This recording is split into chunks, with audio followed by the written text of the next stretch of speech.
Hey guys, welcome to Get Busy Watching. I'm your host, Honest Dan. Let's talk movies.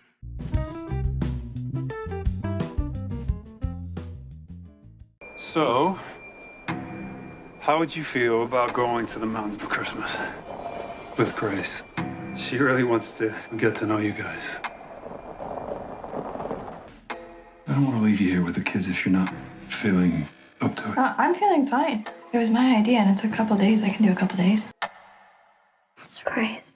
Everyone committed suicide except for her. Repent, and you will find salvation.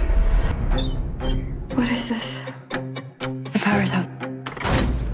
Where are my things? It makes no sense. You have nothing to be scared about.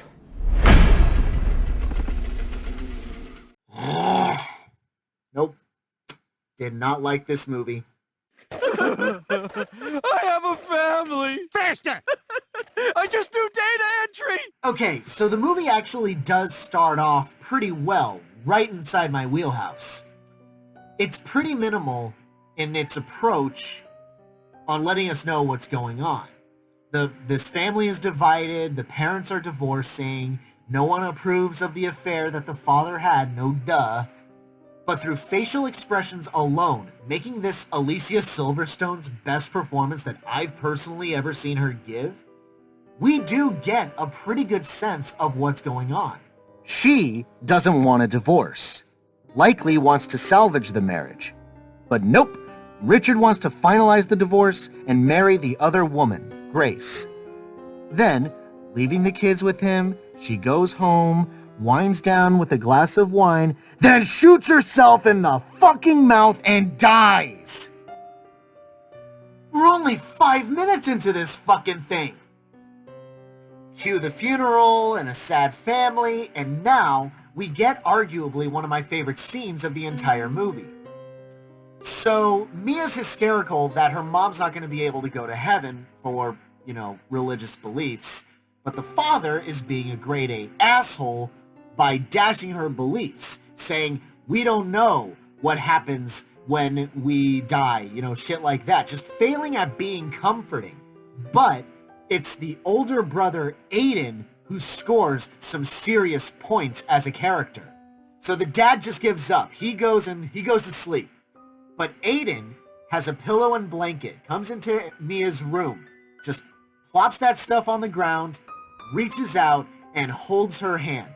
Not a single word is exchanged between the two characters. I loved this so much. It's such a great character moment. And honestly, Aiden and Mia's relationship is probably the best thing in this entire movie. Now we're encroaching on some awkward and confusing choices that the movie makes. So 6 months goes by. Aiden and Mia definitely keep blaming their father and Grace for the death of their mother. It's pretty understandable under those circumstances, though why Richard doesn't care about his kids' feelings, I will never understand that. But it's around this time that the story really starts taking off. They're going to spend a Christmas vacation at the titular lodge, but they have to spend some of that time alone with Grace while Richard goes off to do work. Except here's the thing. On the car ride there, it's around this time that Grace suddenly becomes the main focus of the story, not the kids. This is odd because for the first 10-15 minutes, we don't even know what Grace looks like. Okay, but the movie does seem to be going in its advertised direction. Psychological horror. At some point, all of their stuff just goes missing. Their personal possessions, their food, Grace's medication, their phones are dead, the generator that powers their house is dead. You don't know what's really going on.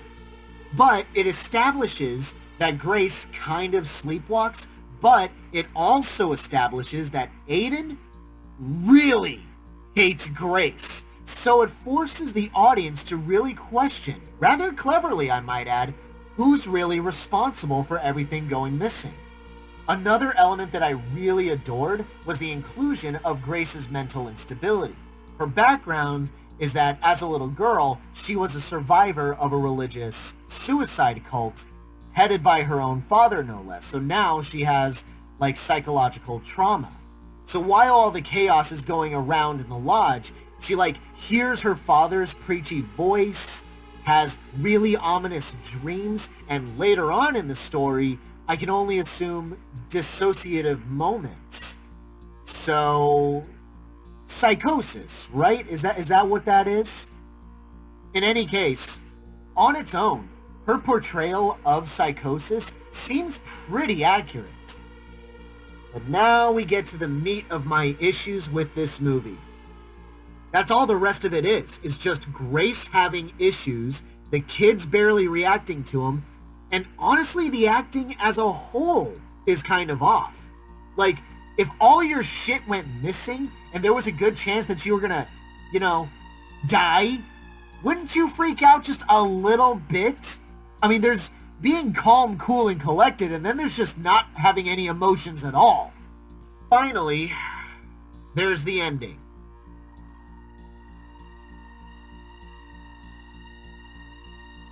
Grace has been haunted by the voice of her father.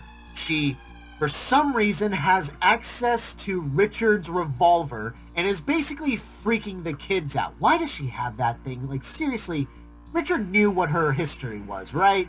How? Whatever. Anyway, she's freaking the kids out. Richard finally comes home, gets shot in the head. Yeah, he dies. And Grace forces the kids to partake in a recreation of her cult's practices, and then roll credits. This made me so mad. It's such a depressing ending. What the hell was I supposed to take away from this? If this movie was trying to say something profound, then it's completely overshadowed by the bleak outcome. You know what I did get out of this? Suffering children!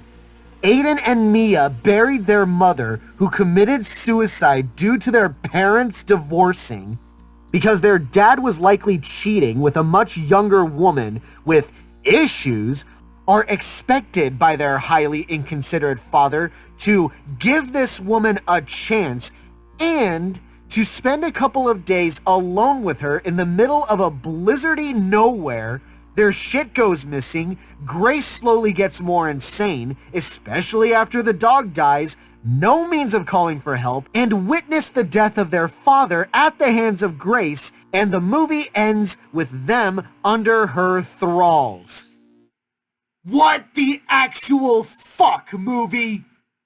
Overall, it had such potential, but it's dragged out, incoherent, some poor directing, which kind of resulted in subpar acting from actors that are otherwise not even that bad. Actually, Leah McHugh, who plays Mia in this movie, has a role in the upcoming Marvel film Eternals, so I'm gonna take a wild guess and say that she's gonna be okay.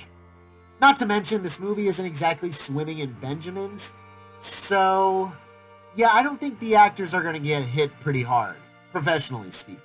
Still, it could have been so much better, but it ended up being boring and empty. My honest rating for The Lodge, a 2 out of 5, saved only by Jaden Martell and Leah McHugh. For the rest of this video, I'm going to tap into my inner pretentiousness and pretend to know how to craft a better story than actual paid and professional screenwriters, and basically talk about what I would have done to change the story to make it better in my eyes. So I actually wouldn't change much of the beginning, with the notable exception of making Grace a more prominent character. But somehow, I would make Richard the villain of the story. Think about it. Laura, played by Alicia Silverstone, commits suicide when it's clear that her marriage is dead. Clearly not a decision made by a mentally sound person. It's not like she'd never see her kids again or anything. Now, look at the woman Richard left Laura for. Grace, a woman suffering from psychosis, or whatever her condition is. It kinda looks like Richard has a type, emotionally vulnerable women. I wouldn't know how to connect him to the rest of the flick, but he just really seemed like a sleaze. But fine, nick that and focus on what the actual movie is, the kids and Grace. Again, the great ideas it has are the mysterious missing things and the voices in Grace's head. When I read about this movie, I thought it would have more psychological horror elements. Yeah, hearing her dad constantly shout repent, and in Grace's mind, she's supposed to repent for having an affair with a married man.